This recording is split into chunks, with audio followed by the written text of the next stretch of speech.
Hey, what is up, everybody? This is Stevie Breach coming to you. NXT last night was spectacular, and I'm not sure if they're going to be adding any more matches to the NXT Takeover show from Dallas, but this show looks to be top notch. Everybody knows that NXT Takeover Dallas is already one of the hottest tickets that there is. WrestleMania weekend tickets selling as high as $300 on the secondary market, like StubHub and I believe Vivid Seats as well. Maybe they should have booked a larger place. I'm not quite sure if American Airlines Center wasn't ready, or if it was going to be being built up for the Hall of Fame the next night. But I think that they honestly could have sold a ton more tickets and made a lot more money. I know that there's not large expectations on NXT, but after the NXT sold out Brooklyn for SummerSlam weekend, I would have thought that they would have been smarter and started to build this up. It's not like this was supposed to be a small deal. NXT is now a touring brand. It doesn't tour large arenas like when it came to Sacramento. It played at a music concert instead of doing like Arco Arena or even something downtown. Like when TNA came, they did that concert place that almost looks like a library, whatever it is. But I don't know. I mean, after NXT Brooklyn, I think the mold is broken. When you're having a large show such as WrestleMania and having 85 to 100,000 wrestling fans in one city, you should be trying to make your shows as large as possible. I know that they were using the Kay Bailey Hutchinson Convention Center for access, and it just happens that it has a place that they'd be able to run a show. But honestly, I think that you don't use that place and you move somewhere else and make sure that you can get as many fans in there as you want. But it looks like a really, really great card. They put a lot of these matches together on NXT last night. I think a lot of people knew a lot of these matches from the spoilers. But you start at the top with the NXT title match. You've got Finn Balor going up against Samoa Joe. Samoa Joe beat Sami Zayn in the 2 out of 3 falls match. This was a feud that had continued on for a couple of weeks with them having a 3-way with Baron Corbin, and then very smartly these guys eliminated Baron Corbin and then fought to each other, only to sort of pin each other at the same time, and they didn't know really what to do. They didn't want to make it a 3-way at the NXT Takeover Dallas, so they had the 2 out of 3 falls to figure out who the real best of them is. Sami Zayn came out last night, basically said that he lost the match to Samoa Joe. He took it on the chin. He said that he wasn't the best guy that day, but he's been in NXT for a long time. He's got a lot of pride for what he's done for NXT. He might be moving on to bigger and better things, but he wants to be a part of the NXT Takeover Dallas show. From there, William Regal came out and basically said that he was going to be facing the newest up-and-comer, the newest signee to NXT, and that was Shinsuke Nakamura. This should be really a surprise to no one, but I think everybody thinks that Nakamura is going to be on the main roster sooner than later. I wouldn't be surprised if Finn Balor and or Samoa Joe being moved up to the main roster. I've been making sort of like jokes of basically saying the loser of the Finn Balor versus Samoa Joe match will be moved to the main roster and debuting on the Monday Night Raw live after WrestleMania.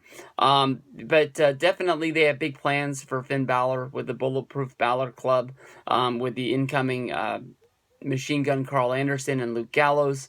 Samoa Joe, he could win that match and be the champion and hold down the fort in NXT. But I wouldn't be surprised if there's a spot for him on the main roster as well. You've got a lot of guys. I don't know if you want Nakamura to be your new main guy to make people go to NXT, but Nakamura is somebody that you could possibly take on the road when you do trips over to Japan to work big matches and draw huge houses to all of your house shows over there. Completing the card will be a match that I really, really am excited for. Scott Dawson and Dash Wilder. You can call them the Revival, you can call them the Mechanics, you can call them Dash and Dawson. They've got a lot of different names. I think they're trying to push the name of the Revival right now, going up against American Alpha, Jason Jordan, and Gable. I think this is going to be a really good match. I was a fan of the Vaudevillains. But American Alpha quickly became one of my favorite tag teams they had there. And the match that they had last night was freaking spectacular. They looked like, Team Brock with just taking the Vaudevillains to Suplex City last night. I don't know what the suplex was called that Gable hit, but it was honestly one of the most beautiful moves that I've ever seen being a wrestling fan. It was spectacular. It was just freaking awesome. Hopefully, American Alpha will be taking the NXT tag titles to show off that they are the best tag team in not only NXT but in WWE. These guys are really good, really good. And no knock to Dash and Dawson. They had a great match on the Roadblock show with Enzo and Big Cass. They've got a lot of teams down there in NXT. They possibly got more tag teams that WWE does on their main roster. I was sort of surprised that they added the Dudleys and the Usos up there as a main match for WrestleMania, possibly on the pre-show.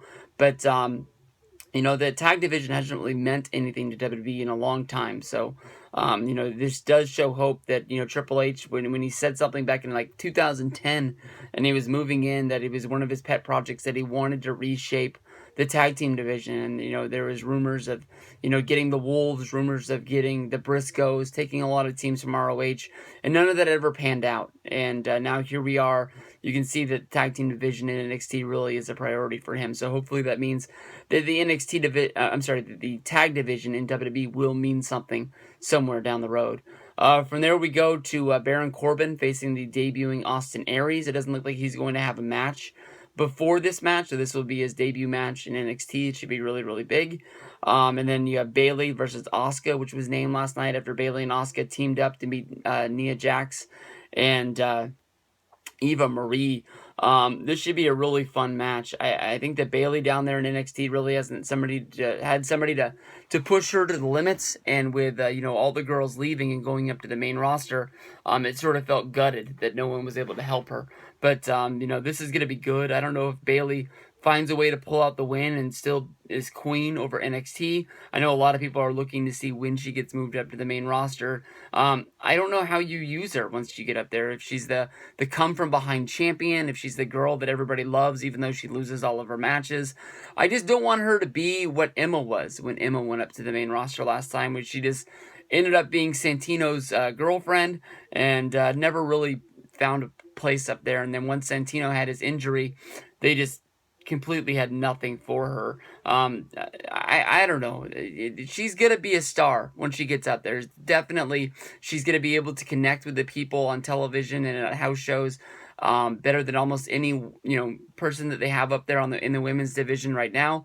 But I just don't want to see her go up there and just be, I lose every match, but people still love me. And I feel like if she does get up there sooner than later, that is what's going to happen. So that's going to be a great show, guys. I'm not telling you to go out there and buy these tickets off of StubHub for $3.50 a piece, but if there's a way, if there's a will, there's a way. Find yourself a way into this NXT Takeover show, because it's going to be freaking awesome.